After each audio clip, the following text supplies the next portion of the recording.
Bonjour, bienvenue à la podcast très transparente. Aujourd'hui, nous allons parler about Ballroom. Ah ouais. Aujourd'hui. Ouais. Ouais. Hi, and welcome back to Trans and Transparent. I'm joined here today by two very special guests. One of them who you have already heard on the podcast Shout before, out. Miss Samantha Angels. Hello, everybody. And then I have my other good sister, Miss Chicago Angels. Hi. How's it feel? It feels good. Yeah. It's the first time I'm on this podcast. And I'm nervous a little bit. I can't laugh. But it feels nice. Also, context, me and Sammy are like right up each other's asses. Yeah, we're literally kissing right now. Yeah. We're sitting so close. Sharing a microphone. Yeah, we were walking around here like trying to find the third microphone, but then it's like, pay it. But it's okay, we're good sisters. Yeah. And you're going to be even better sisters after today. Huh? Okay. Well, it's good to be back. You know. Yes. Well, you have nothing to be nervous about. I mean, it's just like talking to us like normal. You know what I mean? You There's know. nothing crazy. Like always, just talking and talking and talking and talking. Yeah. Because Lord knows We we're love very good at that. We can talk for hours. That's why I run a podcast. Okay, clock it. You know? So, on today's episode, we're getting into a very fun topic, something that is very near and dear to my heart. We're going to be talking about ballroom. Y'all ready for that? Yeah. I'm asking y'all.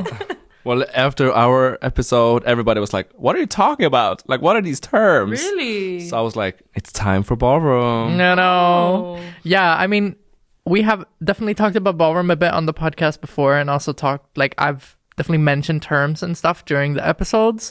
And I know sometimes people get a little bit confused. Some people even think we're talking about the other kind of ballroom. Oh my god, the straight couple, Yeah. What's it called? Couple dance? No, that's not what it's called. This I should know, but I only know it in Swedish. yeah, pardans. Oh. Yeah. But that's Like Latin ballroom. It's called like Latin ballroom if it's specific dance styles. Oh, by the way, people think Yeah. we're talking about the show dance. Yeah. Yeah, exactly. exactly. Which, spoiler alert, not that. Not it. I saw somebody, it was so funny. There was like someone who commented on Spotify and they were like, oh, what is this ballroom they're talking about? And then another person answered very confidently, mind you, that it was the other kind of ballroom. And I was like, oh, that's not. That's not. No. It's so funny when people are so confident. They said, honey, it's salsa. Yeah. Honey, it's Exactly. vinevals. Honey, it's so Well, funny. yeah, so that's not it.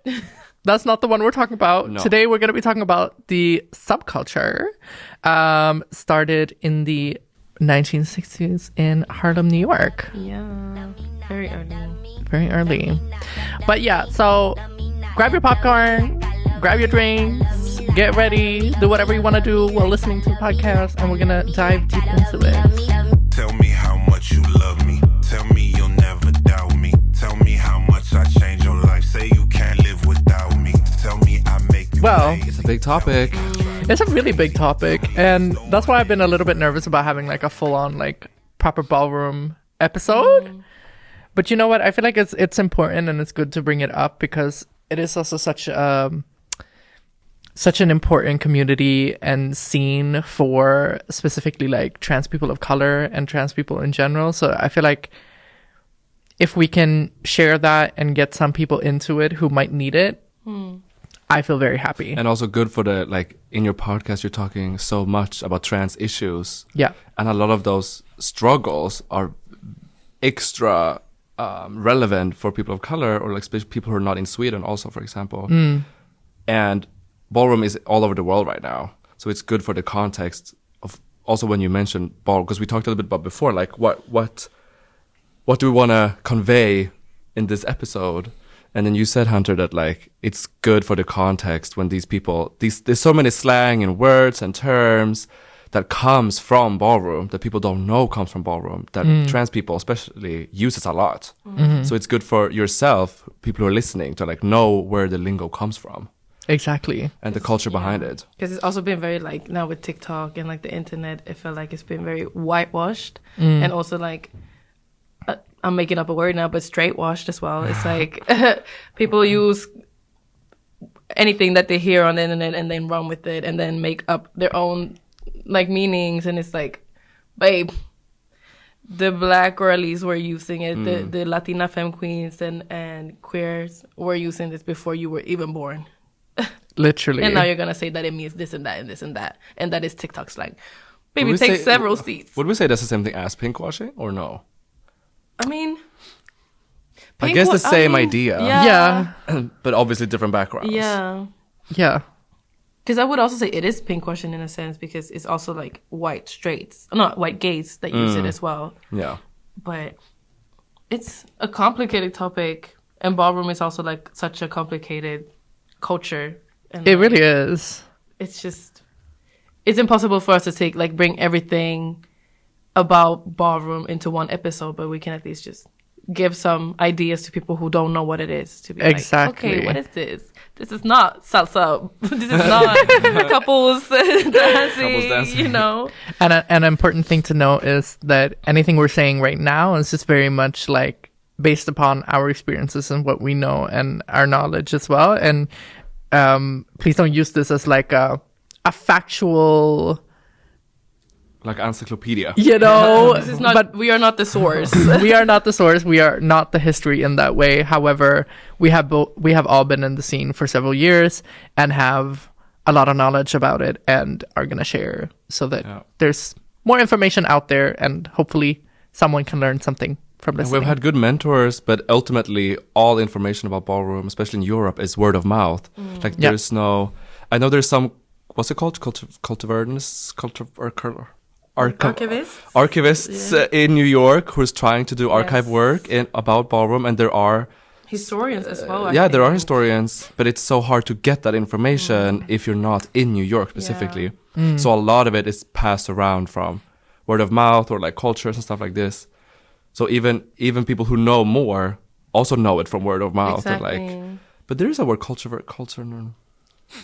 Culture keepers? No, I don't know. No, I swear I'm not crazy, guys. No, I know what you're trying to say, but I just don't Archivist. Let's just say archivist. But yeah. So if you're in New York, try to look up places where there is information. We don't know, but you can look it up. But there are some museums I know that have some exhibitions about ballroom. Yeah, and I think also ballroom is like, as a culture, is so young, so it's hard to find a lot of history because it's just been for 50 years. Yeah. And like if we look at other cultures and genres of like movements, 50 years is nothing. No. So it's very hard to find. Yeah, I mean the culture and the history is still being written and still being made currently. Yeah. So that's also a big part of ballroom. It's ever changing and it's always constantly developing as well. So I mean we have a cultural perspective from right now. However, we won't have the same perspective on ballroom that somebody who's been in the scene for 30, 40 plus years has. And that's natural, seeing as we were not born. You don't know about me. What do you know? I mean, collectively, if we put together our ages, maybe. Right. I mean, some of these femme queens are 50 and they look 20. So, I mean... That's very true. You don't know about me. Also, I think in my past life, I was also in ballroom. I think so, too. 500 years ago. Right. Allegedly. Definitely transsexually. Yeah. Mm-hmm. Mm-hmm. Well, we are definitely transsexual. Yes. Yes, that is true. That is correct.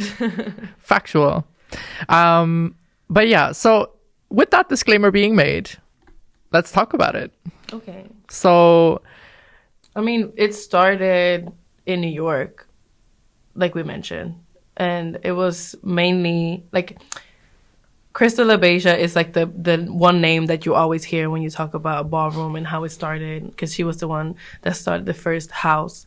Ballroom house, and we can get into a little bit more what a ballroom house is. But shout out LaBeijas. Shout out. And there's still a house to this day. But it started basically from, oppression, because LaBeija, like Crystal was like a drag queen, and she was a part of like drag queen like pageants and competitions and beauty like of those sorts. But she was obviously facing being like a person of color. She was facing discrimination and racism. And, you know, at some point, you're just like, I can't take it no more. Fuck these bitches. And that's what she did. She was like, fuck these bitches. I'm doing my own thing. And that's basically how she started, like, Ballroom, and how it started, like, from that little, from her little decision, to make, to get away from the racism in pageants. And specifically also, it's important to note that back in the day, there was still so much discrimination happening towards the queer society in general. So it was still a very underground scene, like the drag ball specifically during this time in New York. So, you know, even more so being a person of color becomes even crazier in that context back in the day. Exactly. And I think there was still so much racism going on there that, like you said, like she kind of split the scene fully and went and did her own thing.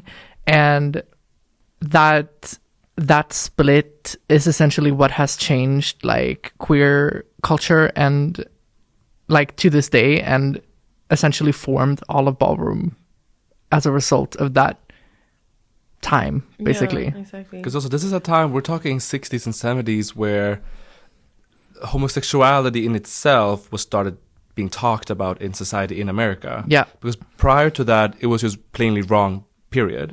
But then in the 60s, I mean, in 1969 is when Stonewall happened. I mean, and there was a whole fight, you know, up until that moment, because even the white queers at that point were discriminated against. But then when gay rights started to be discussed, I think the white gay community, especially men, found that they got a little bit of their power back.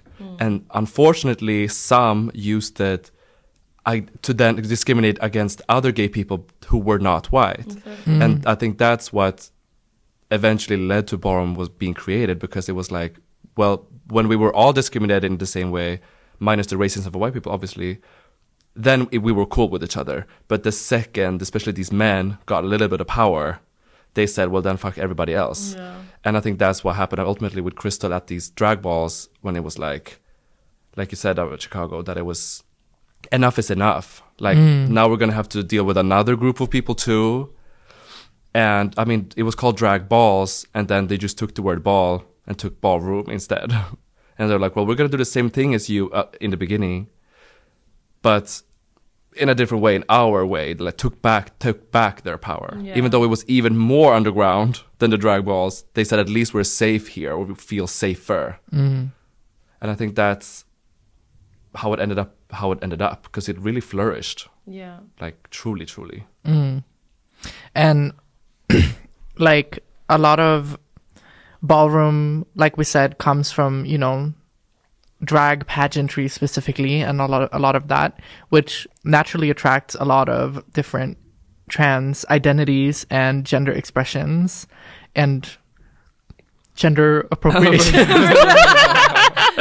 Love all gender appropriations. You know, and pronouns and basically that gave way to different expressions being formed and different categories forming as a result of this. One of the first and most absolutely most crucial and important categories in Ballroom is realness, and still to this day is one of the most important categories in Ballroom. And in society, I mean, people on TikTok are not talking about the bricks, this and that. Like, oh my God. The bricks this and brick that. But the history of people have been saying I'm going to put that on a t-shirt. Brick this and brick that. Girl, brick this and brick that.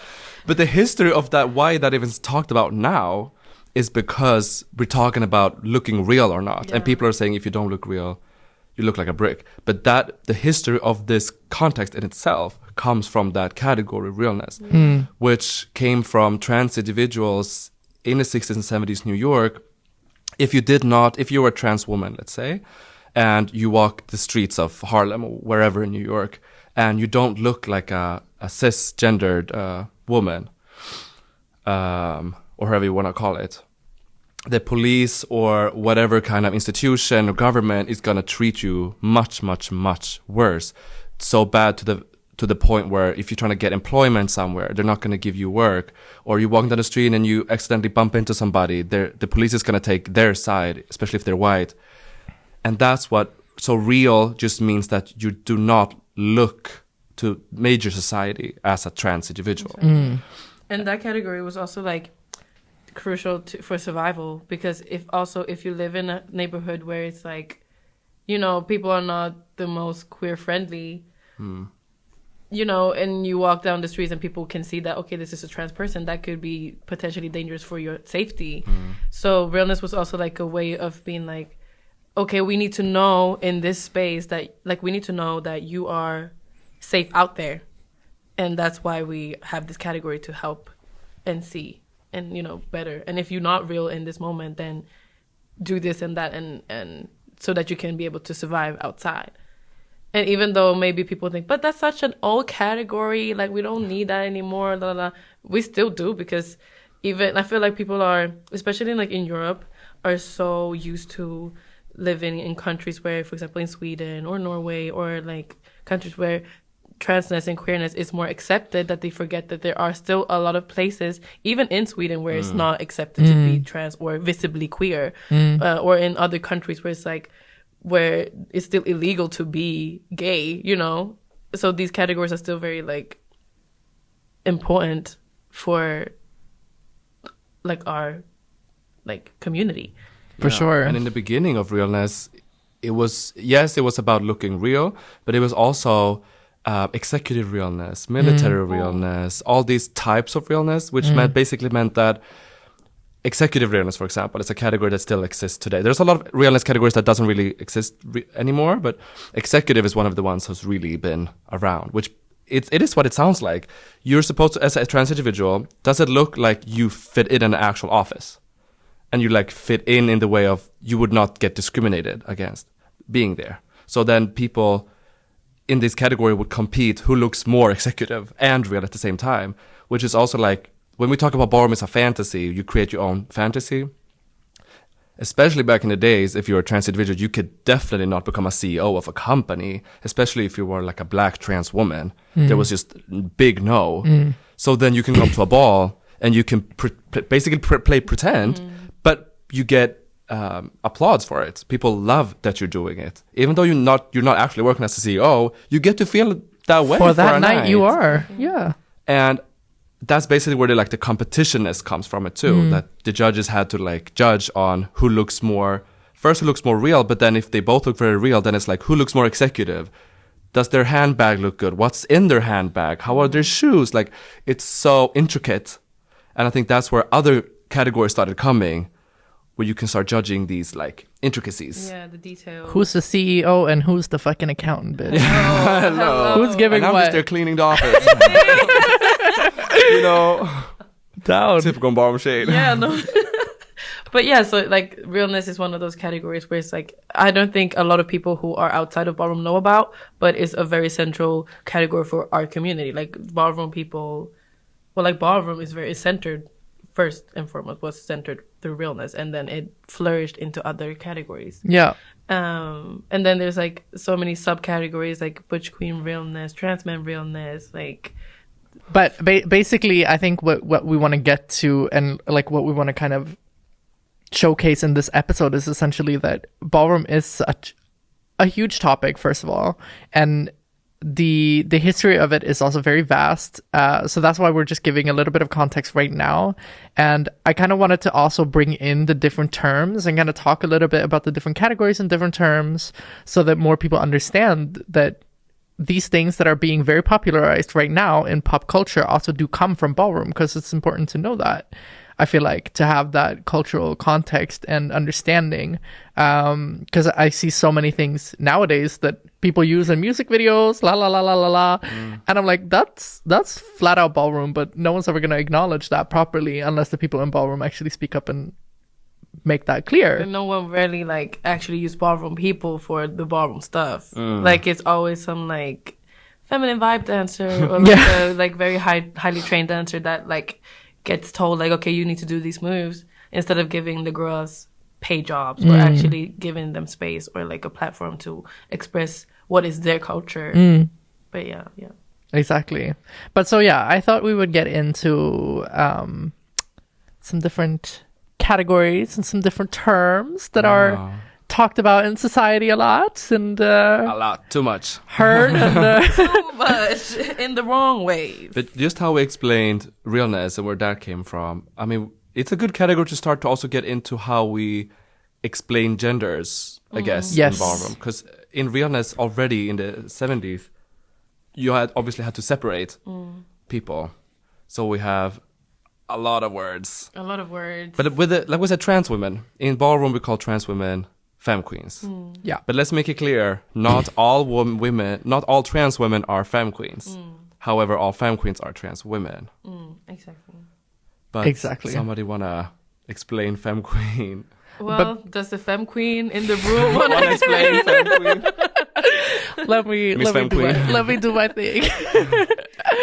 Let me have my moment.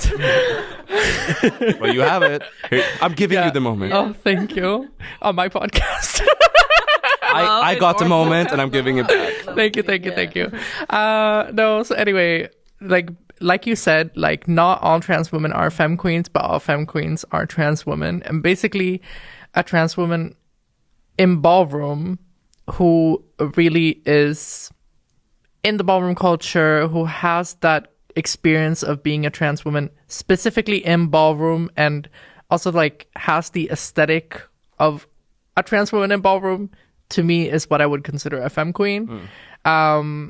In my opinion, and as I've been taught throughout my years in ballroom as well, it's basically somebody who has been on Moans for a while, or is on Moans at least. Somebody who lives their day-to-day life presenting as a woman and who walks balls. I would say that's kind of the most important thing to be considered a true femme queen in the ballroom community.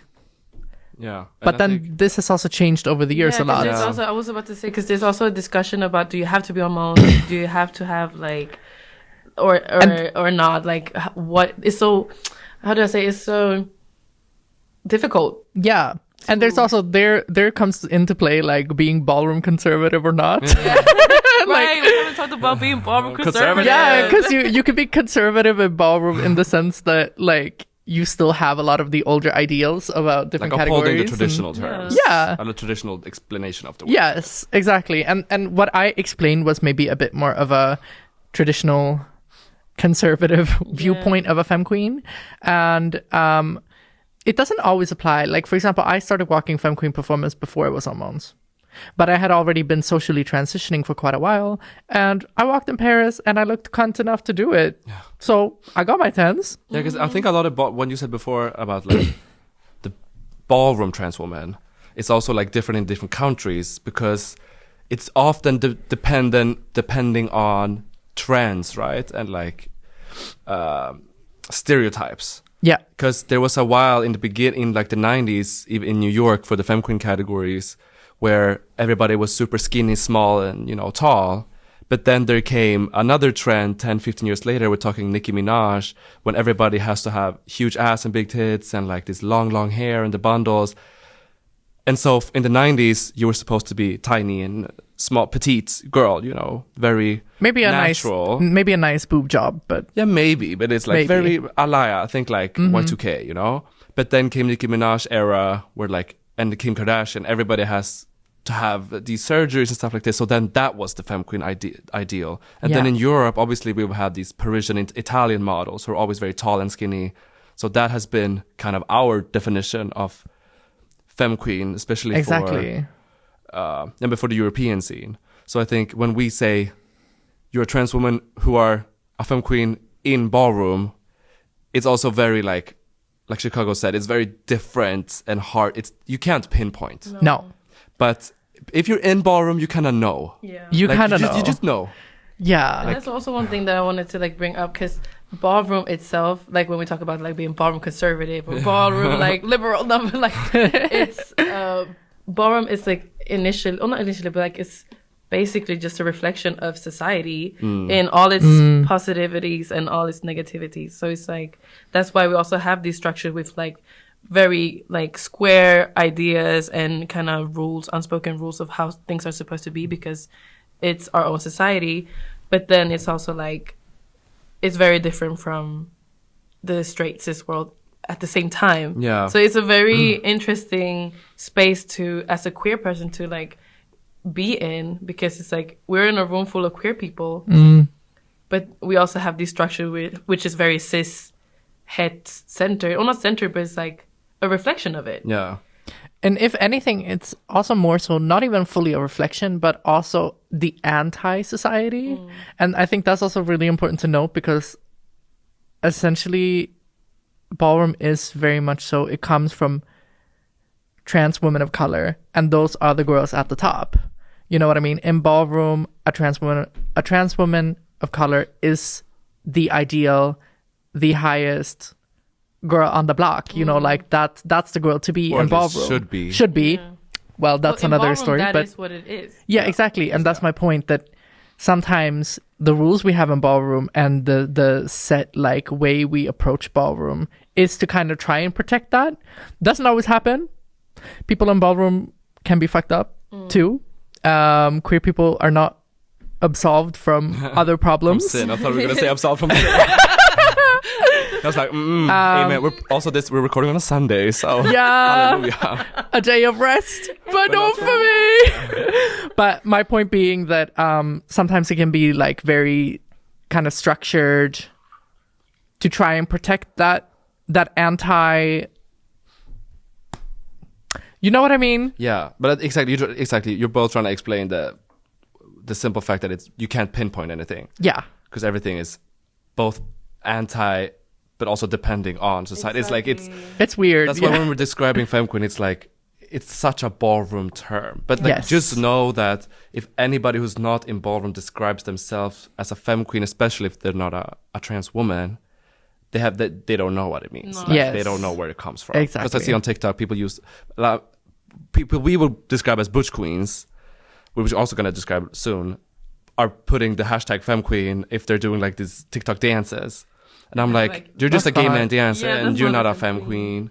Because on Drag Race, they use femme queen to describe drag queens. They do. Yes. Sometimes, Oh my yeah. God. Especially in the past, they did more. I didn't know that. And I'm not a drag. I mean, Because people RuPaul just see it as songs like where a he's- feminine queen. I'm like, Yes, no, and that's RuPaul has not- songs where she sings femme queen this, femme queen that. Oy. These people are not. Let's just say, for the record, these girls are not femme queens. No. They're a man in a wig. Let's get it right. Oh, that's crazy. The butch queen up in drag. Butch queen up in drags. There you go. It makes us crazy. Wanted to say before I lose what I was thinking. Yes.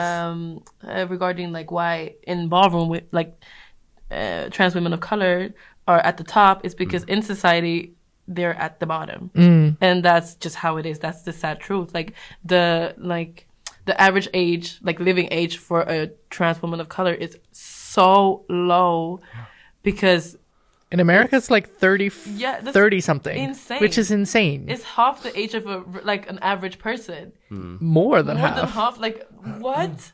So it's like it's so insane that that's the truth that we're living in. That trans women of color are so like the life expectancy is so low. So like ballroom is the safe space that they created for themselves, and that's why they are at the top. And people who don't understand that should not be in ballroom. Period. Oh, this is where I say boots. Boats. We should make that into a button so I can just practice. Love a ball. You love multiple balls, Miss Thing. Preferably two of them. Boots. Maybe even 4 at the same time. That's a little low. I would say 8. I'm kidding. Multiplication kids. Okay, clock it. Matemática. Okay. Anyway, you know, we've been to a lot of different balls over the years. We've had a great time. And not so great. Not so great times. I think You it's just never know what you'll you get. never know what you're gonna get. I feel like it's so funny. Every time I go to a ball, I'm always like, there's always something going on. There's always some craziness, but the general structure of a ball tends to always look the same, which is nice. You know, It's kind a of what you're getting competition. into. Yeah. It's a Competitions competition. have a way of being similar. You know, You know. Would you like to explain a little bit about the structure of a function? What does it look like? Okay, I can start with number 1. It's always gonna be late. Always.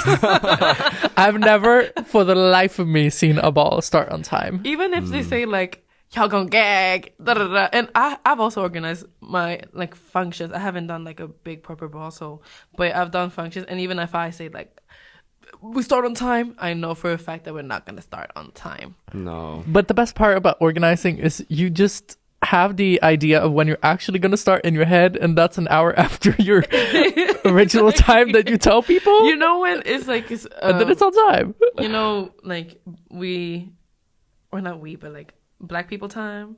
Me and my family run on Black people island time.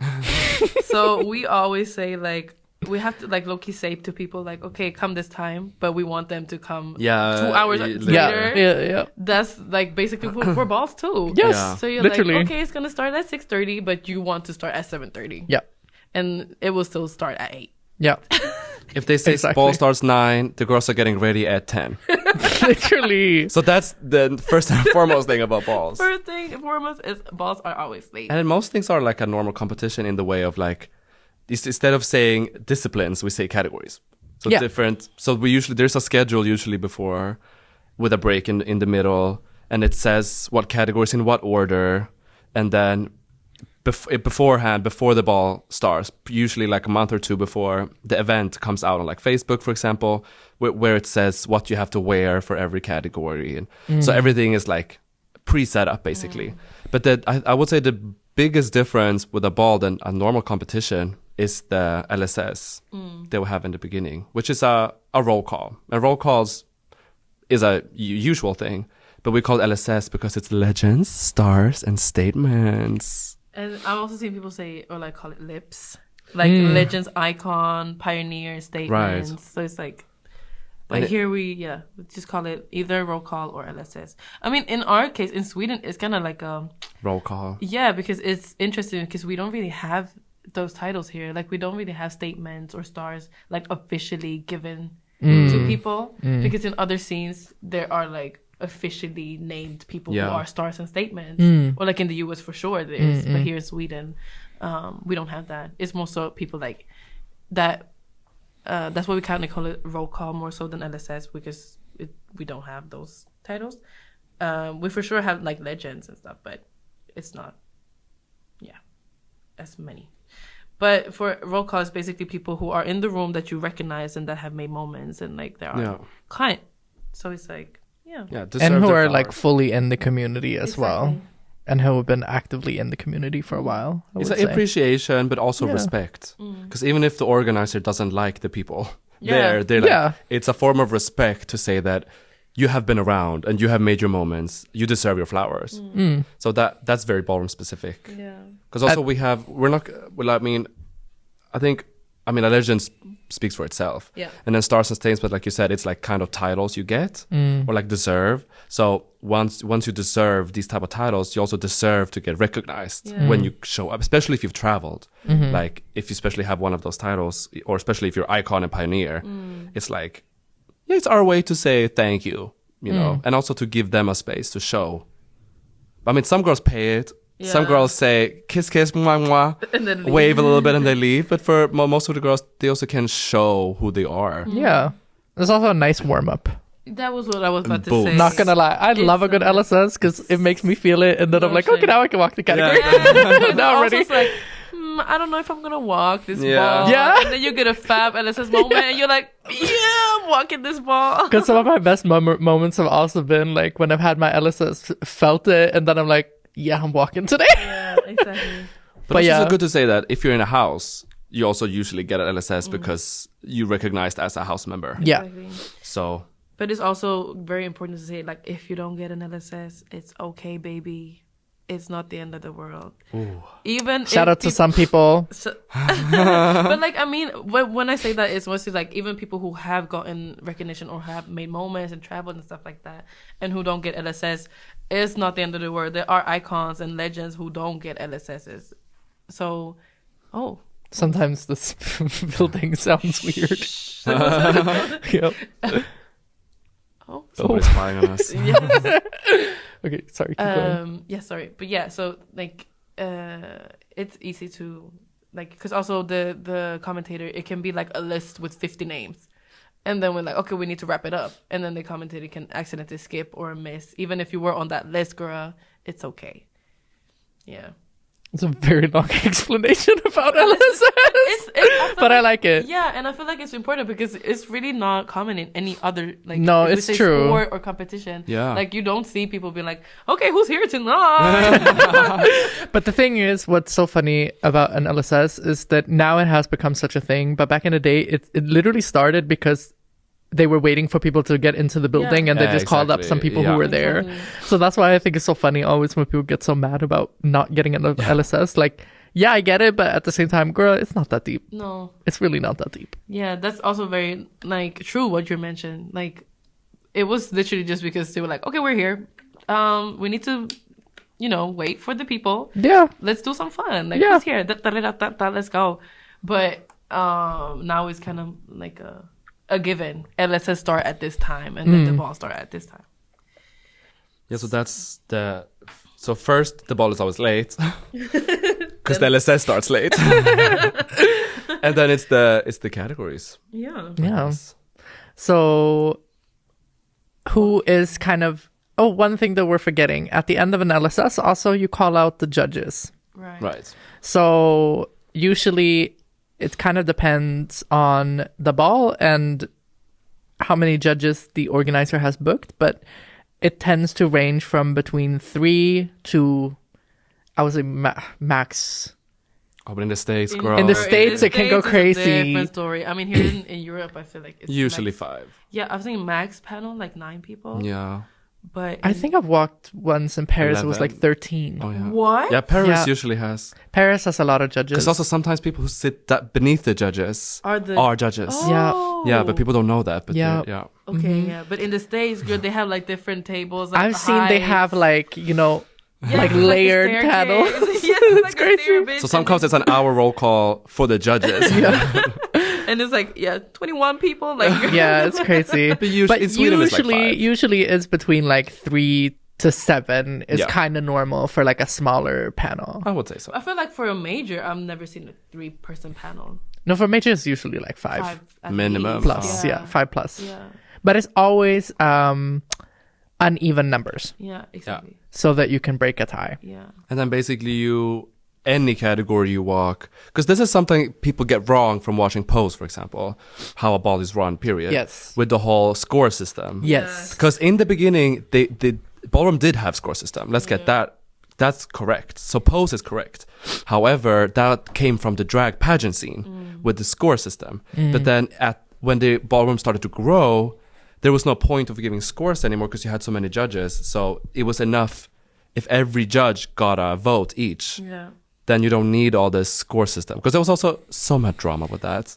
So Also, now the whole 10s across the board, it just means that you got through. Yeah. So you go through from the individual rounds until the battles, basically.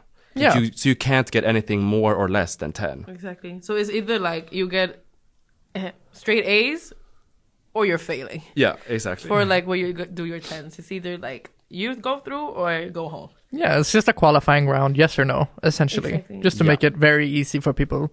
It's just that the 10s is a yes and chop is a no. Mind you, imagine having the score system today in the US, for example, It where would it's take like forever. Ooh, this take thing, there's like forever. 50 women's performance, 70 butch queens, bitch, and you're gonna keep track of who got the scores. Oh, Yeah, no, girl. and it's also fully giving, like, what, are we supposed to do a mathematical equation to understand who's gone through? Like, what? Who got 3 points? Wait, did I give you 4 or 5? No, Like, that no, would let's be- not do that. I don't know Mind- math. Mind you, it's already hard when people just point for the voting. You know? Yeah, because you barely can see who. Is it because they're like in the back or front or I don't. who? But so, yeah, so that's I would say that's basically like the most important things to know. Like, you have your 10s, you get your 10s, you don't get your 10s, and then in the battle setting, for example, the scoring is a bit different. So then it's just it's 2 people at a time battling, one against the other, and then the judge is basically just giving it to one of the people, and then the person who gets the most votes goes on to the next round. And it's tournament style until the end. So the ones who have won the most in the end are the ones who are in the final battle. And then the one who wins that wins the grand prize. So we basically have a winner, but we don't have like a second, third, fourth placing system. I mean, some people love to post on their story they came second or third. It's so funny to me. But it's like sometimes somebody who was not even in the finals can have battled more than one of the finalists. So unless you win, it doesn't really mean something. But like, so that's the basics of the system. Kind of simple. Yeah. Kind of simple. Chalk and pens. Kind of simple. You know, simple life. You know me. Simple life. So yeah, so that's I guess what you have. That's the panel. That's how that works. And then you have the two other people who are very important at a ball. Chicago, would you like to talk about them? The MC and the DJ. Yeah, because we talked about, getting LSS or like getting called up and judges LSS and all of this. But who is the person that calls these people up? And that's the MC. That's also the person where, like, for example, for performance categories, do the commentating. And that's what I feel like a lot of people hear for like ballroom, like voguing tracks.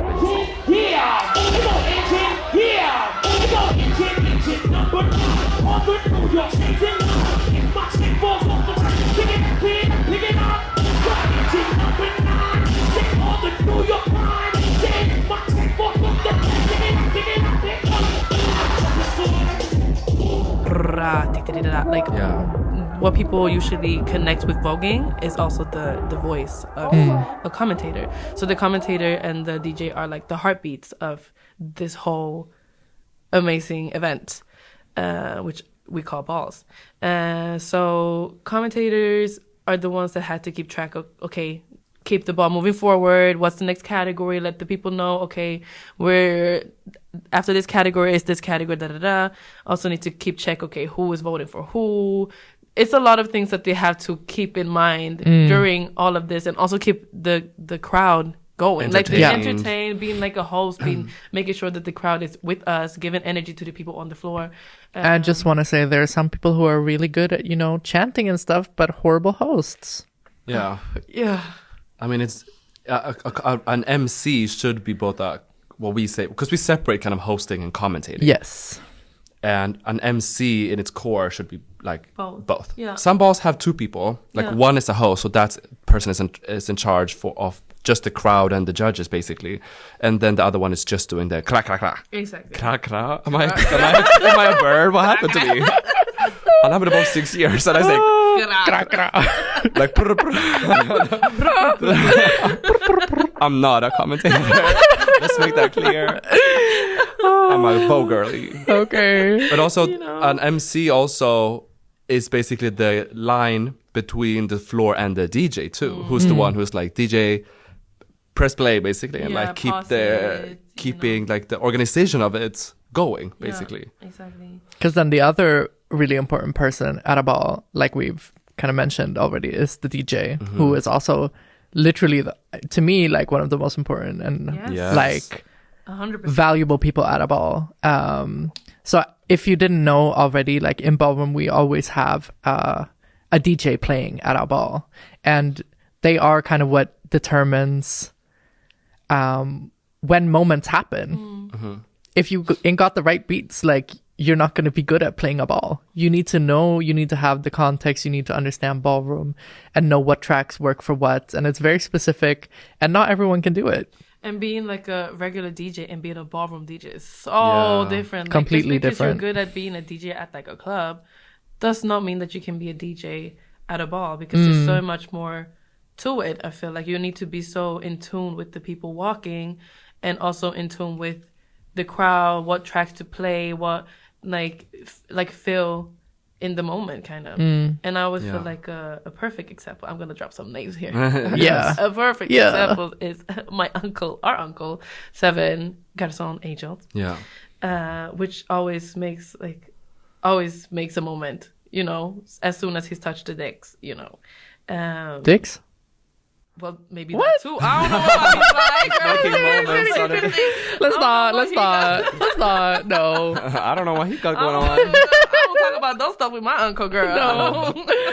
But jokes aside, no, but like that's a perfect example, and I feel like Seven is because we can also tell that he has fun when he does it, and he's so good at catching the moment when a person, and he's so good at connecting with the MC as well, at the same time connecting with the performer or the person on the floor. So it becomes kind of like this 3-person interaction, and actually 4-person people interaction, because it's like the crowd also gets pumped from this energy between these 3 people. So it's just so nice to see whenever there's like a moment created between MC, DJ, and performer or a person on the floor. It's the best. It's like magic. It is magic, and I think that's why so many people get hooked to ballroom, because you see those moments and it's so hard to not feel it. No, I love it. Honestly, because it's also like the first time I like stepped my foot into a ball, that's what I felt the second I joined. Like got into the house, the building, the venue, is the heartbeat. Like you can almost like touch the energy in the room. Even if I had no clue who anyone was, what anything was, I had watched like Legendary before and I had watched Pose, but it was like it's nothing compared to actually being there. And when I think it's also can be a little bit overwhelming for people the first time, because people screaming, because that's also one thing, because the house chants that we have, like you come into a room and it's a competition and people are screaming their lungs out, this like they're also screaming the same thing, all of the people, and it's just, oh, why is it so like squirty somewhere? I don't know. What was I saying? Yeah, that you come into a room and the people are screaming the same chant, like the same thing for one person that is on the floor. It's crazy and you don't understand really, but it's also so captivating. Sammy, do you want to talk about what a house chant is? Maybe. I mean, like we talked about before, a ball is a competition. And I think ballroom, we copy things from normal society, but make it our own. And on these, are they called derbies? Like when football games and stuff like this? Yeah, I mean, football, yeah. But especially when there's like these 2 big clubs are watching their teams. Also, girl, I'm a ballroom girl. I don't know these football terms. So I'm just gonna, and a lot of people who listen are like trans men, and y'all know better than me. Yeah. So don't hate me, please. But She's just a girl. Correct me in the comments. I would love to learn. Would you? Football terms. Would you? But basically, these football games, there is these. Would love to be taught by a trans man. Ooh. But if he plays football, it's kind of let's go get into that. But basically, at these bigger games, any sports, but usually football is like the one people mention most. If you are like a spectator watching your team, you usually have these chants that you scream or sing sometimes to show your support for that team. And at balls, if you're in a house, let's say the La Bejas, as we mentioned before, if you are also a part of the House of La Beja and you have somebody else who's also in La Beja walking a category or performing, then you're also chanting something to show the support for that house. It doesn't have to be a fellow house member. It can be the crowd also, but usually only ballroom people know the chants. Yeah. And so, for example, La Bejas, they're kind of simple right now because it's La Beja, but they just say La Beja, La Beja, but you do it as a team, right? Like as the whole house, and you do it to the beat.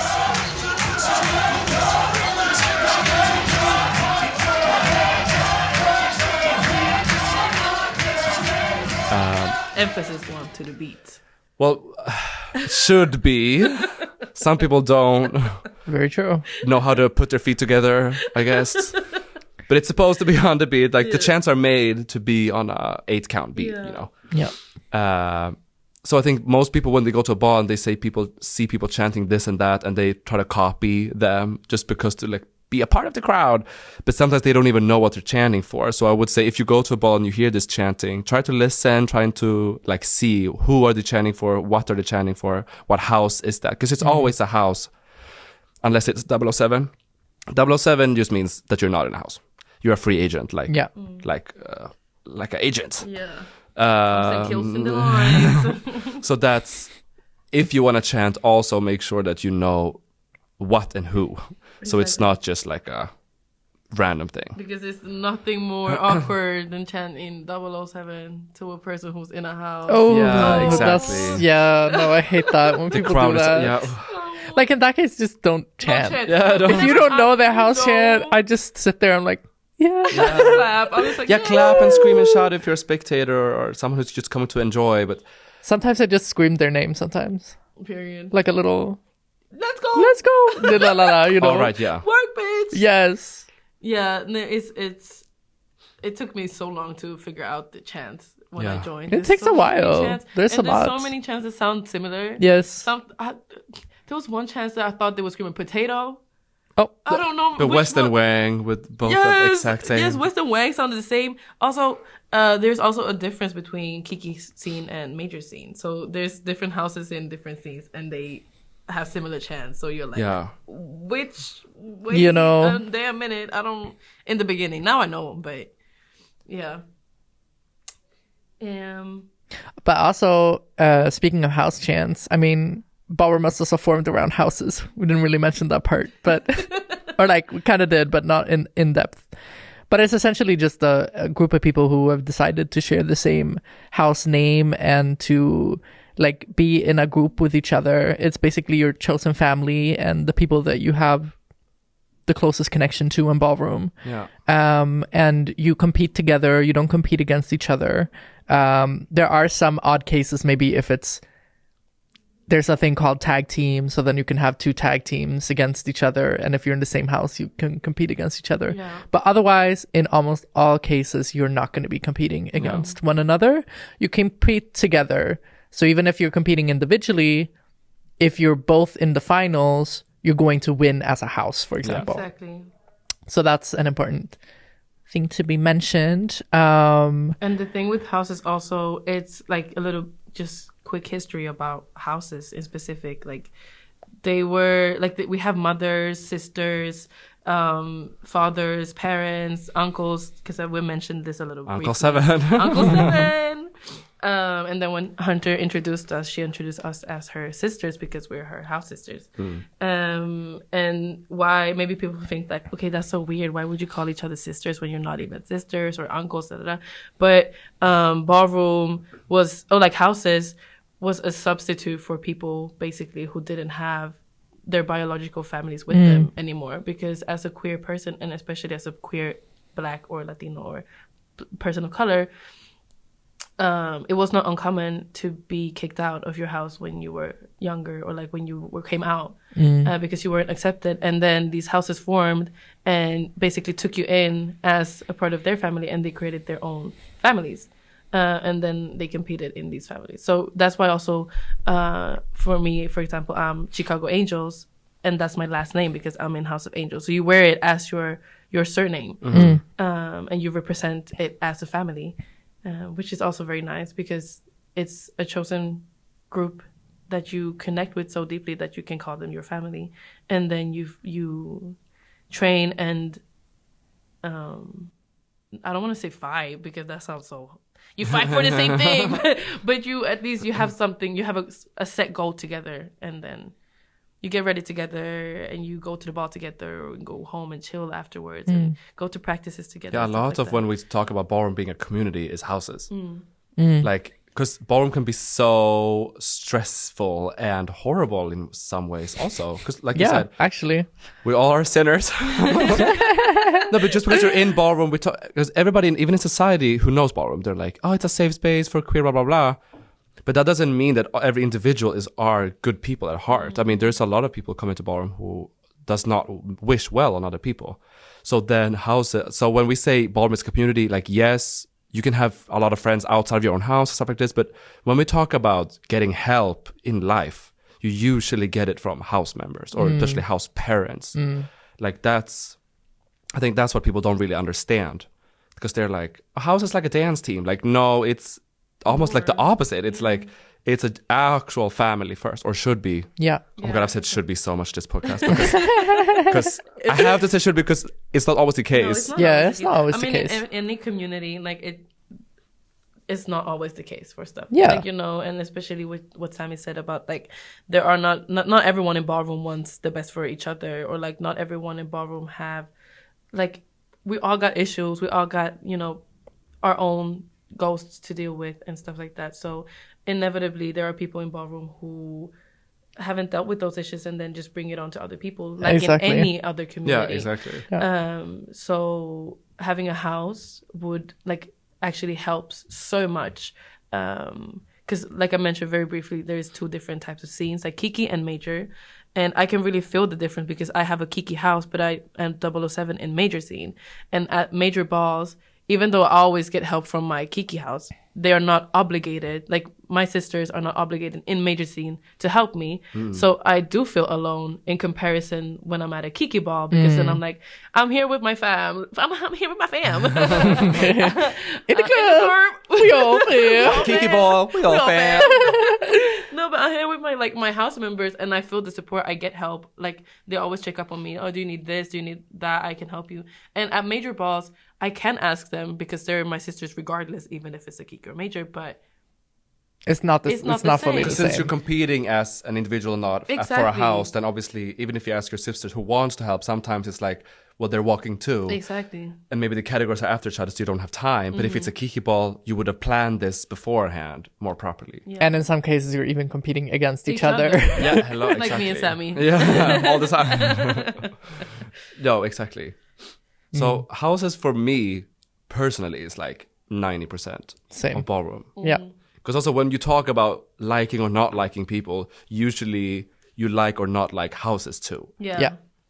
You know, so and also houses, obviously with their different names, fashion brands or whatever, they also represent something more than just the members in a way. Like if you have a very exclusive name for a house, a expensive brand, then obviously the house also wants to represent their own brand, Yeah. you know? For so sure. I would say houses at balls are very competitive, even in the Kiki scene, but because you're literally representing something more than just the individual people. But then all over every space else then in the ballroom, it's a family. Obviously it's a family at balls too, but you know what I'm saying? Like it's Yeah. you're there to win ultimately. You're there to look good, be shady, to look even better. Yeah. Walk and win. Exactly. And look good while you do it. But then outside of the ball, it's about housing. Do you have a job? Helping, finding peace and love in their hearts. You know, it only know. takes 4 fingers. It only takes 4 fingers, peace and love. Oh, I wish I could have seen that. You Yeah. should have seen. We can't show y'all because we're not filming, but next time. Put 4 fingers up, 2 on each side, and make it work. No, that's not what. Oh my 2 god. fingers, 1 in each side, and make it work. Make it work. Make it work. Bitch. That's how you make the dream work, I'm honey. sure you make your fingers work, honey. Oh. I mean, that's when I imagine lesbians. What they talk about. When you talk about lesbian. I mean, this is a house mother to their lesbian daughter. Hello. They Okay. say took 4 fingers, 2 on each side, and make it work. Make it work. Exactly. See, if I had a lesbian daughter, I bet. because I would. You know. Yeah, so how like different houses have kind of the different like vibes and representing different things. And for people who don't really still struggle to understand how it is, it's almost like Harry Potter houses. You know, you have Yeah. the Gryffindors, you have some Hufflepuff, and it's the same thing. Like you know that like the Gryffindors have a specific vibe. So then this type of house have this specific vibe, etc. So you just gotta find the people in your scene and see which people you vibe with the most and what feels like right for you. And then if they want you, you can join their house. You know? Yeah. I mean, I would say that's a ball in a nutshell. A ball in a nutshell. Like we talked about Femme Queens, that's like I mean, for us, it's the categories. Femme Queen this, Femme Queen that. no, Down. But then in Ballroom, like we said, like it reflects society. So we also gender categories in Ballroom. So I'm just going to name some of them and then we're going to explain them. Yes. So we have Butch Queens, women, GNC now, and then obviously trans men, male figure, female figure, are like the main ones, unless I forgot like one of the big ones. I think that's Drags. Oh yeah, drags. Like it's drags. And they are what they sound like. Like Butch Queen it's a gay man. Yeah. Specifically, actually in debating, like a black gay man. But then you just call Butch Queens now. And cis. Oh, right. And black cis gay man. That's a Butch Queen. But now we use Butch Queen more so like, because it's not just black people anymore or Latino people in ballroom. So a Butch Queen is just a gay cis man. Yeah. And then GNC is gender nonconforming. Trans man is a trans man. Women's are a woman of non-trans experience. Exactly. Basically. That's a perfect way of putting it. Yeah. And then drags is, drags, we talked a little bit about it in the last episode I was in, but it's basically, it could be either a Butch Queen up in drags, aka a cis gay man who presents female for the category. Yeah. So more typical drag queen, we would say. And then there's drags in Europe, I would say mostly, where it can be even a trans woman or someone who's non-binary or whatever, but in society does not present male. And at balls, they present fully female, basically. Exactly. Yep. And it can also be, like for drags performance, it can also be trans women who are not comfortable in switching to femme queen performance yet. Yeah. So it's a little less, like it's a little more fluid in a sense. Because like we also mentioned earlier, like femme queen, carrying the title of a femme queen is a very big thing in ballroom and very sacred to a lot of people. So it does take some time for a lot of people to feel comfortable to switch. For example, for me, even though I was out socially as a trans woman, I still walked drags for some time before I was on Mons and before I felt comfortable considering myself to be a full-on femme queen. Yeah. So and it's pretty common. It's good to say that all these gendered categories or like, well, categories we're going to talk about also what you actually compete in. But the way of us, how ballroom categorizes is also different from place to place, but usually it's also a little bit free in a way. Let's say you are assigned female at birth, but then you identify as gender fluid or non-binary, but you still, because a lot of balls, for example, don't have GNC categories. So then if you're assigned female at birth, you might walk the women's category anyways, because that's how you present outwards at that ball specifically. Oh my God, are you talking about me right now? Oh my God, Chicago. Oh my God, what a coincidence. What a coincidence. No, but we could definitely, I really want to talk about that later on when we talk about the actual categories, because it's, as a person who was assigned or like female at birth, and I do also align myself with like being perceived as a woman a lot of times, but I feel gender fluid. It's a bit of sometimes a struggle to navigate, and then I also need help, and thanks to my like house members and people around me that help me navigate this. But that's also why I said it's so complicated with ballroom, because it's like we're queer people, queer bodies who are trying to navigate like so square rules and ideologies. But it's also, at the end of the day, it's like we're all in a fantasy world. Like ballroom is just fantasy, so no one's gonna hold the knife to your head and be like, you can't walk this, you know. So we can talk about different categories in a bit. But then we have, you said drags, and we also have female figure and male figure. Right. And that's basically more like a umbrella term for, as it sounds, like female figures and male figures. So at balls sometimes it might say female figure runway. And then instead of, that's a way to just include all of the female figures and anyone who presents feminine in at that ball, instead of dividing it into drags, women's, etc., or femme queens, etc. This tends to include specifically women's, drags, and femme queen. Exactly. Yeah. And usually not GNC though. Unless you're fully female presenting, I guess. I mean, it never, like at a ball, it never says female figure and then specifically GNC underneath, because they have GNC usually as a own category. That's what I'm saying. Yeah, but, right. Like, if you are a GNC person and you do at that ball present fully feminine, you know, and you want to walk female figure, then go ahead. Exactly, yeah. So female figure is basically anyone who presents feminine, and you can tell, like, okay, this is supposed to be a woman. Yeah, just the classic just a classic definition is basically to include those three that I Yeah. mentioned. Is just basically what I Yeah. meant. But and then we have male figure. which could be trans man and butch queen, and then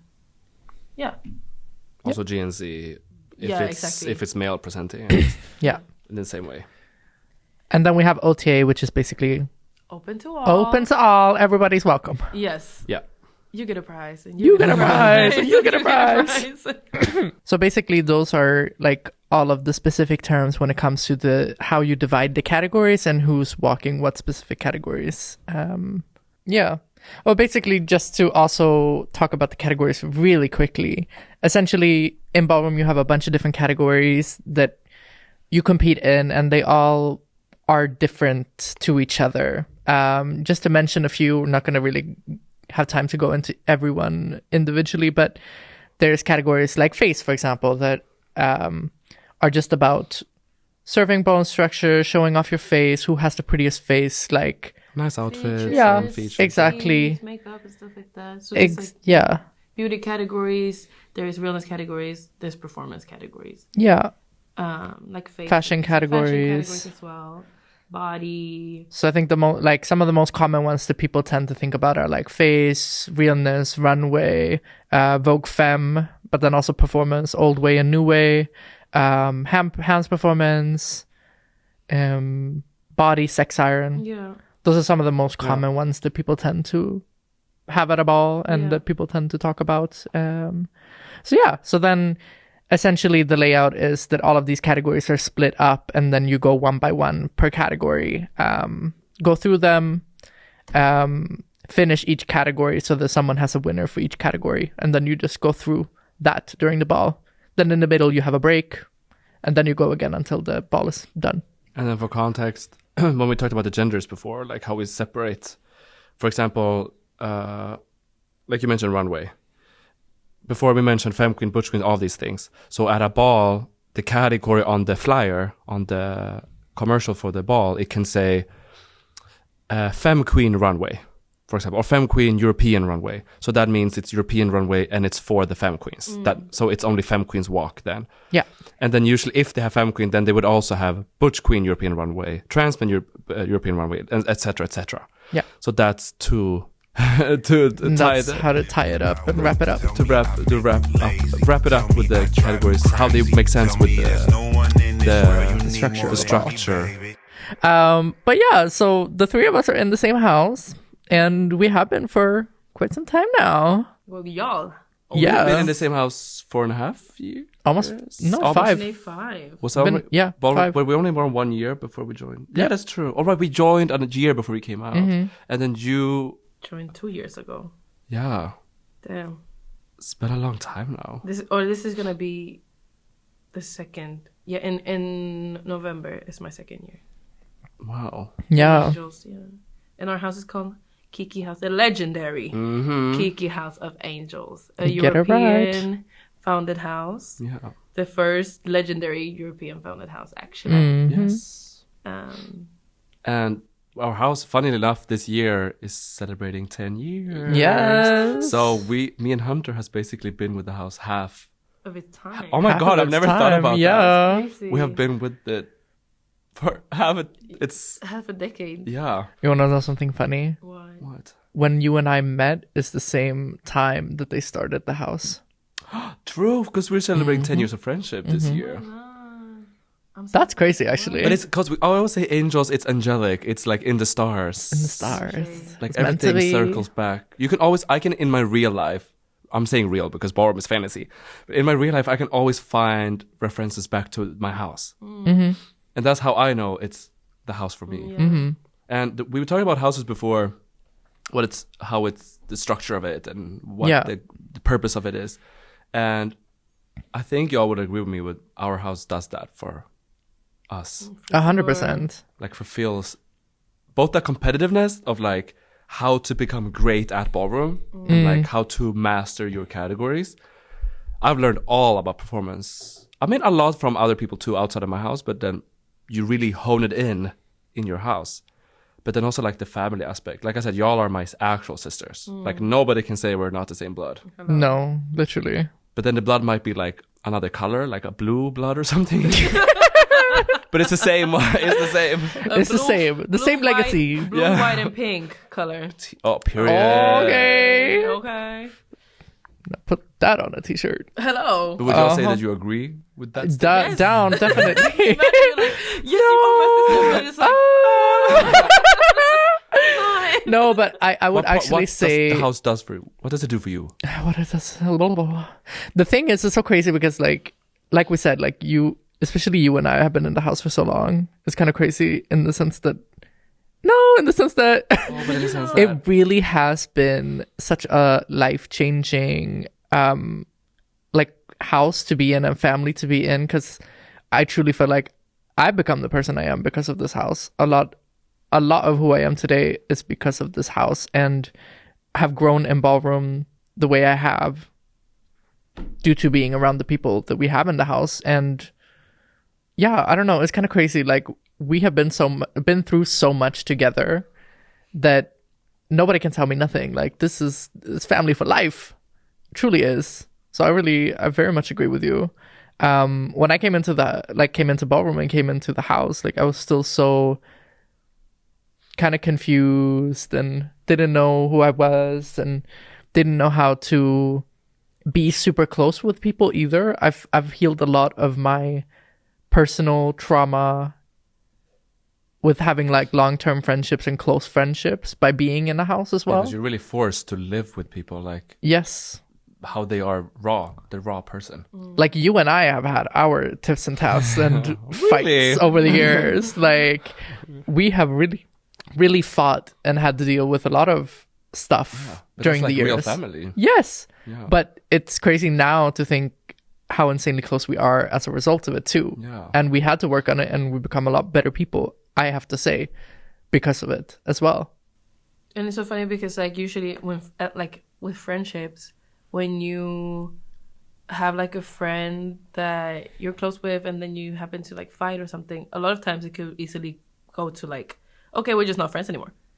But with like when you're in the same house, like having the chosen family, like we talked about, it's like you truly have to work that out because you're not leaving and I'm not leaving this house, bitch. So what now? And then you just have to work it out. Yes. And that's just like a true like a family.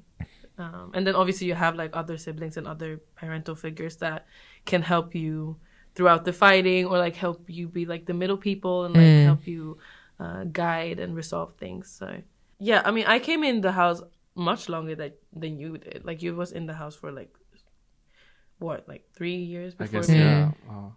Yeah. Apparently. I'm not good at math. But Hunter is, so thank God. Exactly. And for me, it was like almost like it was so clear for me to be an Angels, I feel like, before I even knew it myself. Because first of all, the first person who I got introduced to that was a part of Ballroom was Marvel. Because I dabbled in dance. I'm a freestyle dancer. I've been around. No, but I used to dance like as a young kid. And then I happened to be in this program, like this 1-year program that Marvel was coaching. And then funny enough, I don't know if I've told him this. So if he hears this podcast, he might just find out some new information. But he was the reason why I applied. Like he was one of the main reasons why I applied to this program, because I had seen him at the ball, my first ball, like 6 months earlier, or like just a few, no, actually like 2-3 months earlier.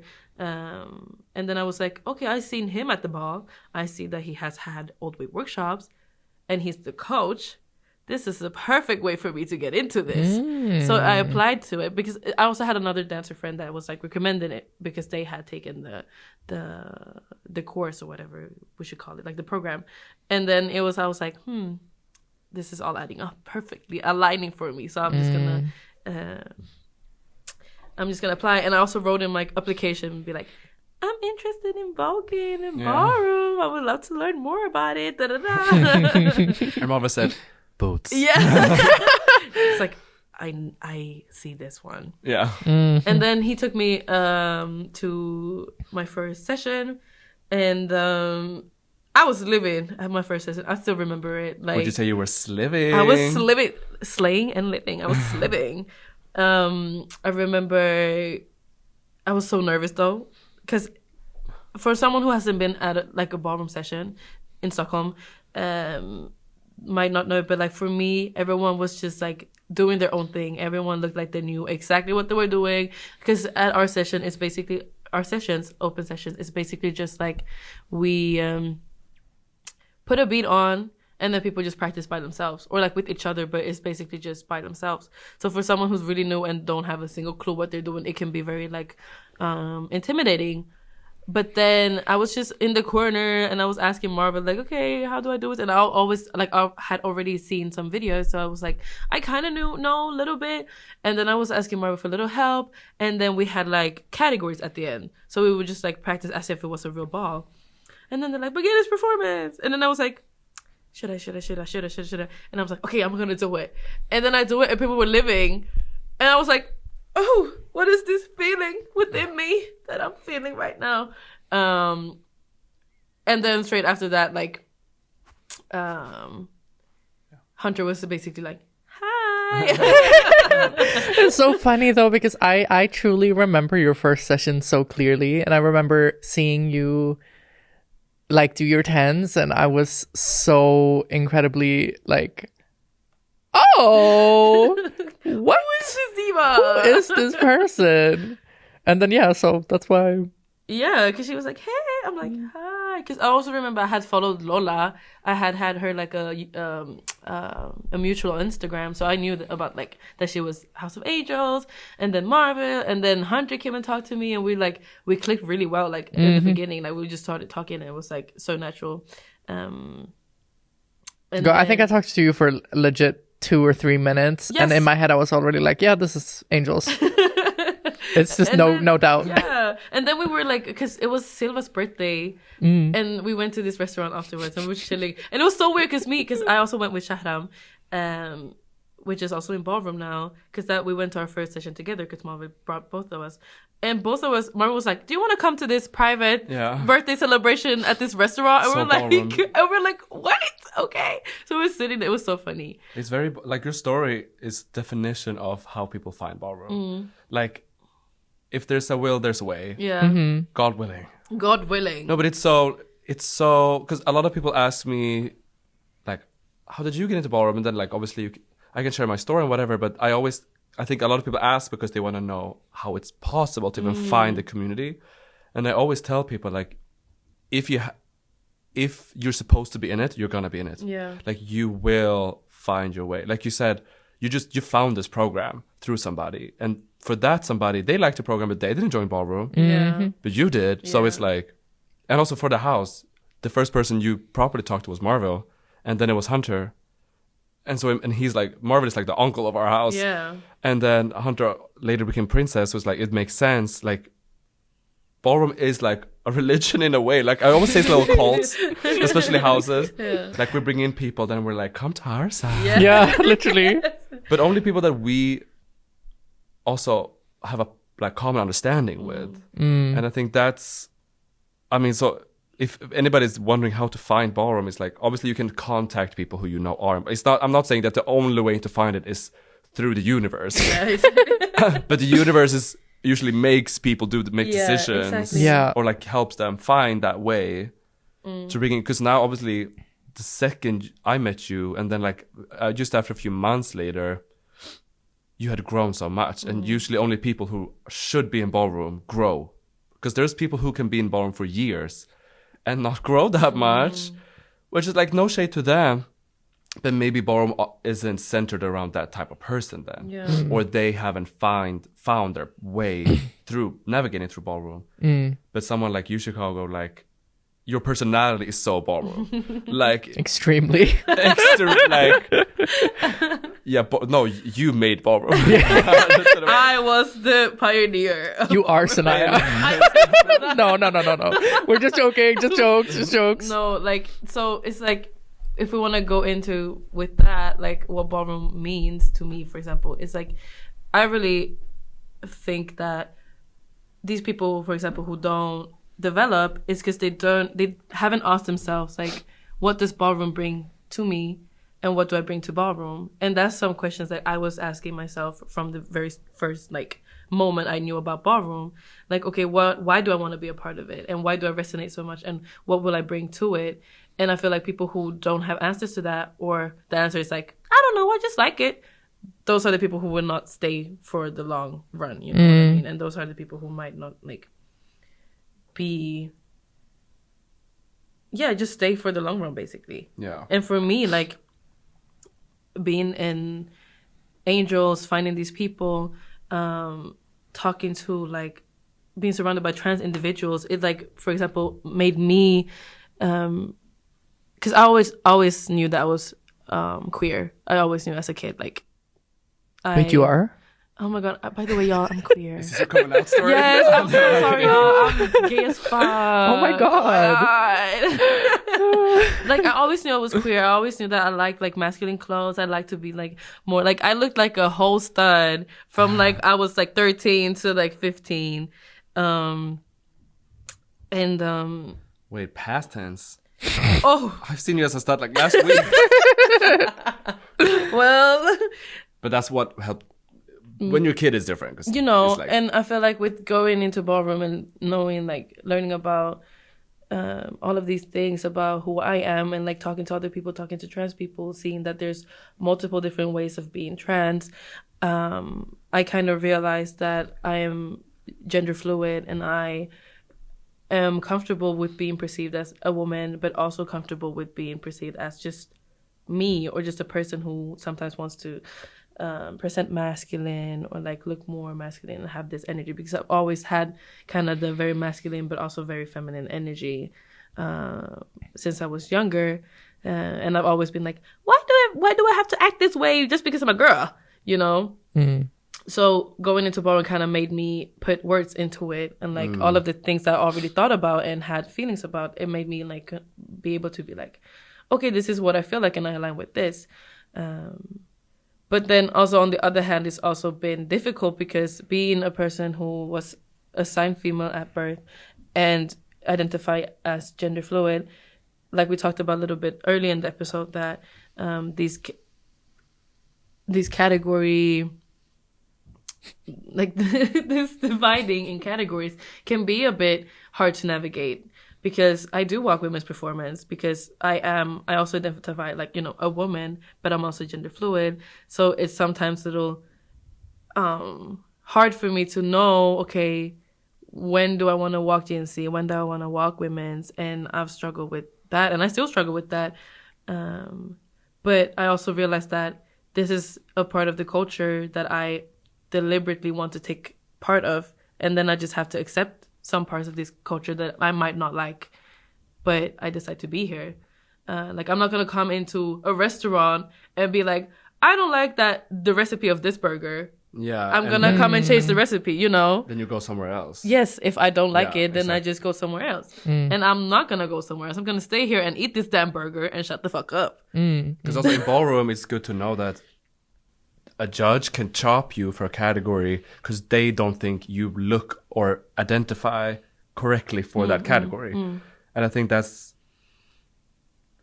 a lot of the reason why people like you struggle with like what category to walk, because it's not just about however you feel. Like, it's also like the judges have to agree with you, because otherwise they can chop you, because they're like, well, you don't look GNC enough, or you, but yesterday you walked GNC, but today you walk women's, but then you are, you know what I'm saying? Like, it's so in Ballroom, you have to kind of like navigate through other people's minds. Yes. So it's like, it doesn't matter if I think it's included, or if me as a person, I'm like, I think GNC should be able to walk women's, or GNC doesn't matter.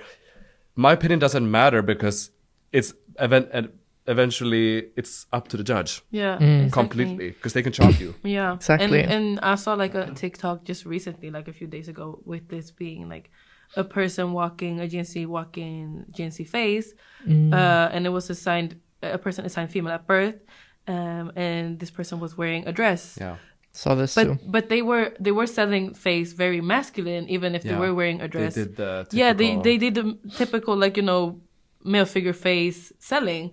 But then they got chopped because one of the judges said that you don't look GNC enough. And this is one of the things that I've like struggled with, and I have a lot of opinions about. And we can leave it to another episode or something because this is going to take too long. But just to briefly say, like, you don't owe anyone androgyny as a GNC person or as a non-binary person. So it's very, like, that's also why it's so hard for judges to judge these categories, because there is not a way of looking GNC. Yeah. There is not a way of looking non-binary. And that's the whole point, you know?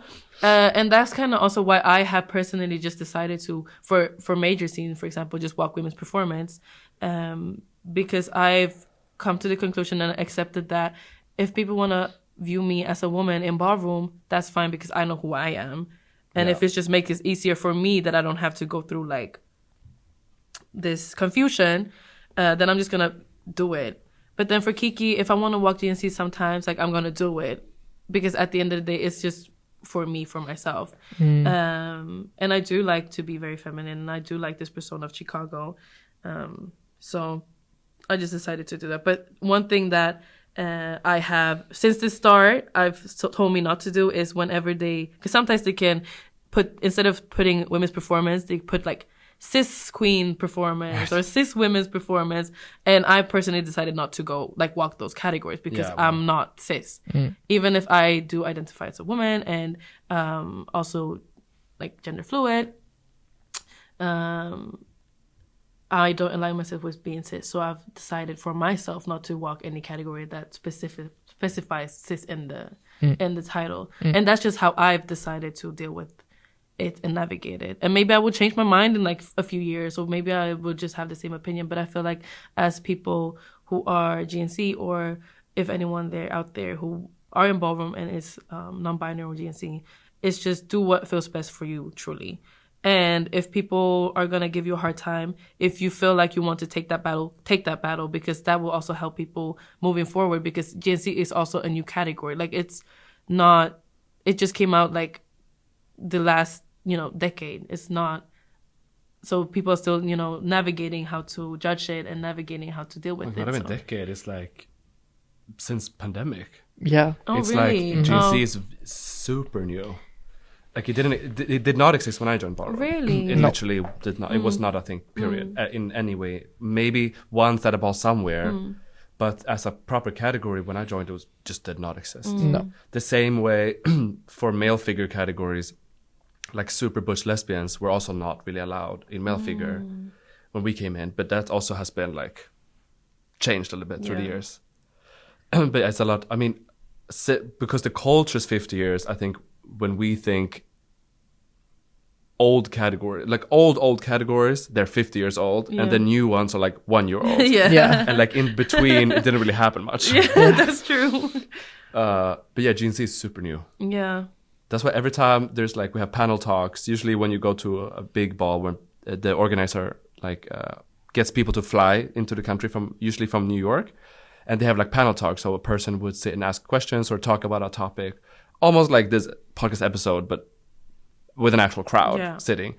And every time somebody asks especially these femme queens, like older femme queens from New York, ask them about GNC, they always be like, what? What is that? I don't really get the kids. Because they didn't grow up with, non-binary didn't exist. Even in the 90s. It was like, it existed, of course, but like we're talking the term as a clinical term, academic term. And so these girls, that's why we also talk ballroom conservative. It's because people didn't grow up with something, so they don't accept it, even in ballroom. Because they're like, GNC, girl, when I was a child, it was boys or girls. Yeah, exactly. And they're like, yeah, but you're trans. And they go, yeah, but I chose one. Yeah, exactly. Because that's one thing I've heard a lot about with like people who are quote unquote ballroom conservative, because they don't understand the fact that some people don't want to choose. They accept trans, but not trans. But not the binary. Exactly. Because they accept trans if it's trans within the binary, but when it's outside of it, that's when it's like confusing, and it's like, no, what the fuck is that? But I also want to ask you, Sammy, because like you also identify as like GNC, I would say, or correct me if I'm wrong. Gender fluid also. Yeah, exactly. But you walk drag's performance. So how do you like navigate through that? Because, for example, for me, I can't walk drag's performance. Yeah, exactly. It's for people who are assigned male at birth. Yeah, I mean, ballroom is funny in a way because, how should I put this correctly?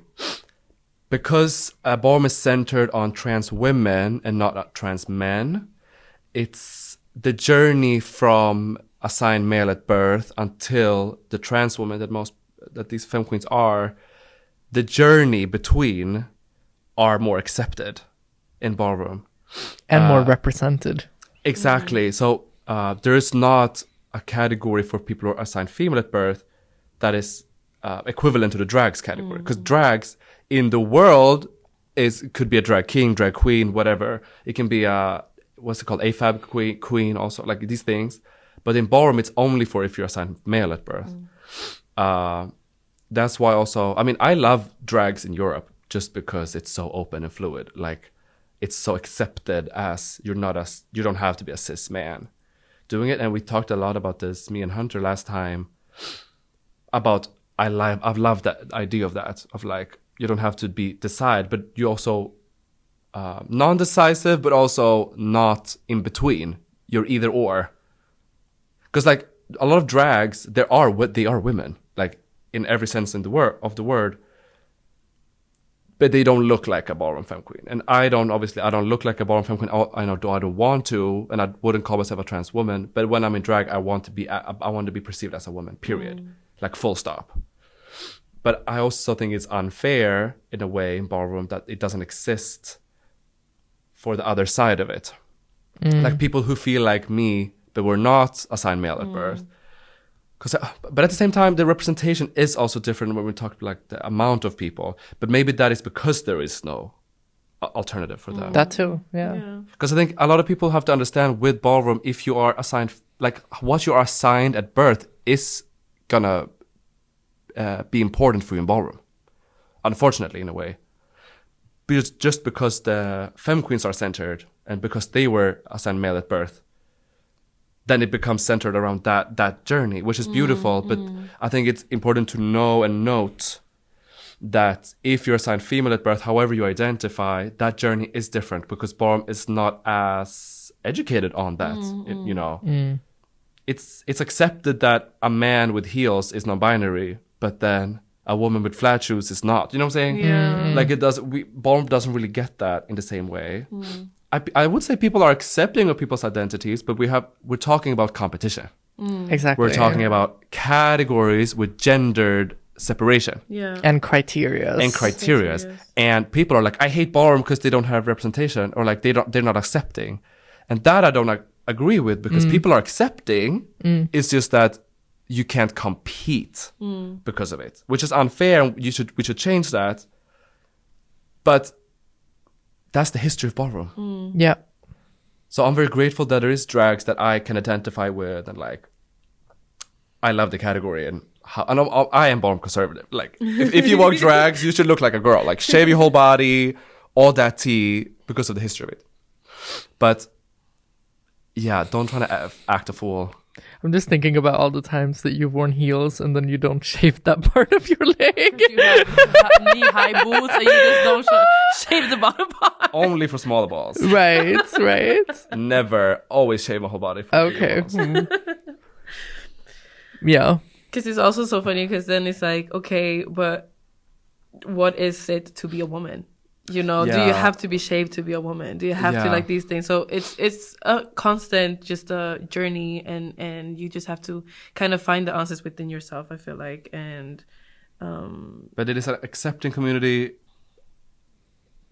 but that doesn't mean everybody fits in or is allowed for all the categories. Yeah. And that's kind of also why I've just accepted the fact, like, okay, this is how I'm just gonna walk women's performance, for example, and then whatever I want to identify outside, or like as a spectator, or like, because as a competitor, then Chicago who walks women's in major. Yeah. You know. But it doesn't mean that you but that's are not that me. outside Exactly. of ballroom. That's just not the whole me. But as a competitor, that's what I do. Yeah. And that's what kind of accepted. And just as a spectator, as a person, I'm so much more, but I'm also okay with not having to get that from ballroom, you know, in a sense. Yeah. Some people do, some people don't. You know. But I think that's also, it begs to question an entirely huge discussion, which is just gender in general. And also like we've said already, ballroom is quite, set with their ways as a reaction to society. So then it's kind of like, it's so hard to navigate that on top of like trying to change certain things to make it more inclusive without compromising what ballroom is. And then you also have to ask the question of like society in general and gender, it's all made up anyway. Yes. You know what I mean? So it's so hard to decide what is ballroom, what is society, what is gender, what is not. Like all of that, it's such a huge discussion. Yeah. And to add on, especially if you're a white person in ballroom, it's even if you think ballroom should change with time, it's not up to you to decide how it's supposed to change, because it's ultimately Black and Latino queer culture. So it's up to them then to decide if ballroom should change with the times or not. Exactly. And as it is right now, it really hasn't. So then for me, especially as a white person in ballroom, I'm really like, I'm just accepting it as it is. Like if I was not to like it, I would not be in ballroom. And people need to understand this. Yes. Because a lot of people come into, like you said, your first session, it's so intimidating. A lot of people come in first time, they're like, they are rude, or they don't understand me. So that therefore they should change. Yeah. Not understanding that potentially most of the time it's not their decision to do, or it's not up to them to change. Exactly. And it's so funny. This is kind of in the same ways, not ways, but like topic, that it's a culture that started from queer, Black, and like Hispanic, Latino people. But then gender is basically just colonialistic ideology. Yeah.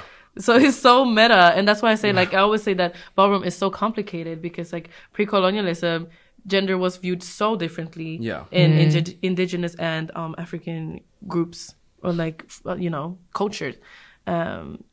So it's a rabbit hole that you can just filosofera över. What the fuck, how do you say that in English? It's a rabbit hole you can just really deep dive into, and discuss for ages. And that's kind of also why it's so nice to have a house or like people that you're close with in ballroom that you can talk about these things with. Yeah. Because I talk about these things, and I've always talked about these things with you, like both of you. And that's just made me like realize and also have these good conversations, because then I also get this perspectives from you and you get perspectives from me. And then I can let that out and then just continue walking next ball. Yeah, and accept that, something I don't like with ballroom, but I got to talk about it with somebody, and then I can let it go. Exactly. Because otherwise you gotta go insane. I mean, ballroom will make you go insane. Literally, if you don't have a good support system, it's just, it can get to you. And I remember specifically like last year for the Body Adi, when I walked women's performing for the major and then GNC for the Kiki. And that was also like a whole discussion beforehand with all of y'all, because I'm like, I don't know what to do. Like, I don't want to do. But then I felt so much support and love from my house that it didn't matter what other people thought afterwards or during. So yeah, just make sure that you do what's best for you, and then also that you have a group of people that can support you and that you feel loved by and accepted by. And then you'll be good. Ballroom is not that deep at the end of the day. I think it's so funny because now it's sounding like we hate ballroom. No, but the thing is like, when we're talking about all of these subjects as well, it's like, it is a very intense scene. It's hard to get into, and it's hard to fully grasp and understand. And it's a huge, complex community and topic, like we've already previously mentioned in the podcast. But there's so much love and joy and expression and like important things that make it also what it is, and that makes people come back and stay in ballroom. Like I'm never leaving ballroom. Like I love ballroom so much, and it's meant the world to me, and I know y'all feel the same way. So it's like, we may sound like, it's easy to debate about ballroom, I would say. However, it has its place. And in queer culture, it's such a monumental instrument of change in society, and has been since the inception of ballroom, that it really has impacted society as a whole, and queer theory and queer rights so much. So it's a really immensely powerful community. And for that, I'm always going to be grateful. Yeah. And I think it's important to note that. And I think it's important for people to understand that about ballroom as well. Yeah, for sure. I mean, Black trans women have always been the forefront of liberation. Severely. So, point blank, period. Shout out to the girls. No shade. Like, there's no other comments about that, because it's like, we just need to be grateful. And I'm grateful that, you know, a group of people happened to go to New York and bring ballroom to Sweden. Yes. Yeah, you know. Even though they were white dancers. You know, but now we're not. Just it started something better. Yeah. It did. You know, and if it wasn't for that, then we wouldn't be here. And I'm really happy that I got because then imagine if ballroom wasn't here in Stockholm, and I would have to go to New York or move there to be able to be a part of ballroom. Exactly. And then we probably not even know about it. No, exactly. So in a sense, it's like good that ballroom has also become more mainstream, in the sense that like it's spread out. So because if it was as underground as it was once back in the days, then we would probably not know about it. But then also mainstream and underground ballroom conversation is also a whole topic that we can talk about. But as y'all may understand and hear from this whole podcast episode, is that there's still so many topics that can be touched up like by us in this regards. But then we would have to start a whole podcast just dedicated to conversations about ballroom. And there are podcasts out there who are made by femme queens, for example, on YouTube. Sammy, you want to give some shout out? Can we shout out to it? Can we? Please? Yes, do it. Shout out to the girls from the podcast Femme Queen. It's called Femme Queen FQ, Crazy Sexy Cool. And those three ladies are three like of the most important girls from the ballroom scene, I would say, when it comes to education. And they had three or four seasons. Yes. They have like already seasons of episodes, and they bring in guests like pioneers and archivists and people. So if you're more interested, please head over to them. Like I said, Femme Queen FQ, Crazy Sexy Cool. And they have, a lot of like deep dives on the culture. Exactly. Would you guys like to give some other resources that might be interesting checking out? Some movies and series specifically? I mean, movies would definitely be... I don't like saying this movie because it also exploited the girls a lot. Yeah. But Paris is Burning is a good like entry to just seeing what it looked like in the culture back in like what was it, 80s, 90s maybe? I think not 80s. I think it's late 80s. Yeah, they did it 80s, and it's released early 90s. Yeah, so Swedish produced, by the way. Really? Yeah, the exploiter is Swedish. Wow. Of course she is. Of course, it's a white person exploiting. It is a blonde, blue-eyed girl. Jesus Christ. It's good to because it's actual people. Like it's Yes. So even though they exploited and there was a lot of things around that film, it's a good first step. And then you can obviously go into YouTube and search up like ballroom throwbacks, because that's most of the things are on the internet, like YouTube, where there are clips from the 90s, and you can just go and deep dive and look into live streams of balls and see what categories there are. There's also this website, I don't remember what it's called, but when in the beginning I googled like ballroom categories, and then there was like this. You know, there's like these websites that was like fandom, whatever, and then they had like one for like that were explaining the category. So I feel like just search up on Google and you usually see stuff. You also have the show Pose, which is very popular and such a good representation of ballroom, I would say, as well as Legendary. It's a little bit hard to find now, but it was a good. I think it's on Tubi. Yeah? I think it's on Tubi. Okay, work. So those are some different resources that are really important and good to check out if you want to get into ballroom. Feel very free to text any of us on Instagram. Do y'all want to at yourselves? Oh my God, you go ahead, girl. Oh, honey. underscore Sammy. That's SAMMY underscore angels. That is ANGES on Instagram. Yes. And then my handle is chicago.castillo. That is Chicago like the city, and dot like a dot, and Castillo is CASTILLO. So you already know Miss Hunterina's. Y'all know me. Hopefully y'all follow me. You know. Otherwise, you can just reach out to Chants and Transparent as well in our DMs, and I will answer y'all as well. Yeah, I'm sure she can also add our ads in the. Yes, I will. I will add y'all in the description. For my dyslexic girlies. Yes. You know, God knows For sure. it's hard to listen how to spell stuff. But yeah, we are very available. So if any of you want to rack our brains and figure out more about Ballroom and ask us stuff, go for it. I would like to say a huge thank y'all for being on the podcast today. This is a really Shout out. intense but good and informative episode. I have fun. Yeah, This is really I had fun. a lot of fun. Yes. I love talking about Ballroom. I could talk about it for hours, we've honestly. already been here for like what, two almost 3 hours Yeah. just talking. I did not expect it to be this long. I knew it was gonna be this longer. Right. 'Cause we talk a lot. Like we just sit and talk and talk and talk and talk and talk. Yes. I feel sorry. Benji's not here, as you may have realized.